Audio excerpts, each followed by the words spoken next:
मागचा उद्देश या देशामध्ये समता प्रस्थापित करणं आहे, बंधुभाव प्रस्थापित करणं आहे, न्याय प्रस्थापित करणं आहे, नीती प्रस्थापित करणं आहे. तर या पार्श्वभूमीमध्ये आपण पाहू की हा रोजा आणि हा कुराण माणसाला आदर्श बनवण्यामध्ये काय रोल प्ले करतोय.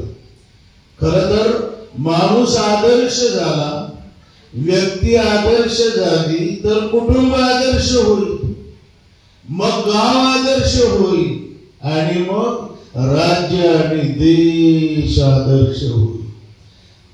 आता आपल्या देशामध्ये आपल्या राज्यामध्ये आदर्श ग्राम योजना आहे आणि आमच्या पारनेर जवळच त्याचं उगम स्थान आहे म्हटलं तरी चालेल. पोपटराव पवारांचं तिथे ईद मिलाचे कार्यक्रम होतात.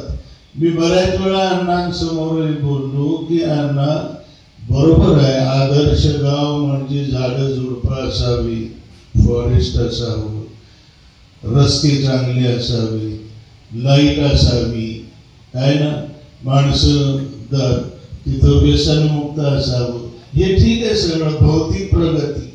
पण त्या गावातली माणसं जर आदर्श नसती, बाकी सगळं चांगलं आहे, तर त्याला आदर्श म्हणणार का?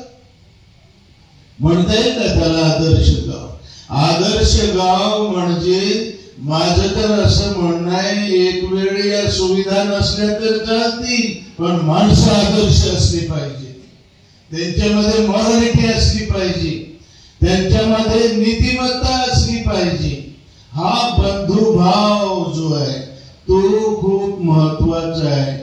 आणि रोजांचा तर उद्देशच तो आहे, पहाटेपासून ते सूर्यास्तापर्यंत, सायंकाळपर्यंत अन्न पाणी सोडण्याचं नाव नाहीये. फक्त रोजा जुबान का भी है, आंखों का भी है, कानांचा सुद्धा आहे रोजा.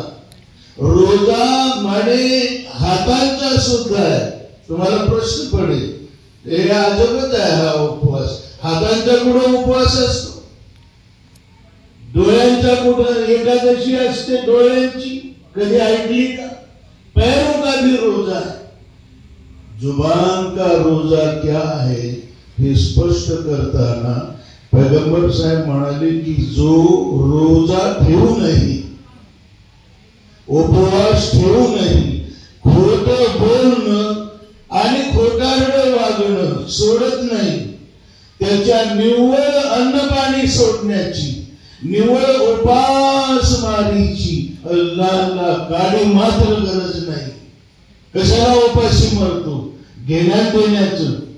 तुझं जर बोलणं बदलत नसेल, तुझं जर वागणं बदलत नसेल, तर या रोजाला काही एक अर्थ नाही.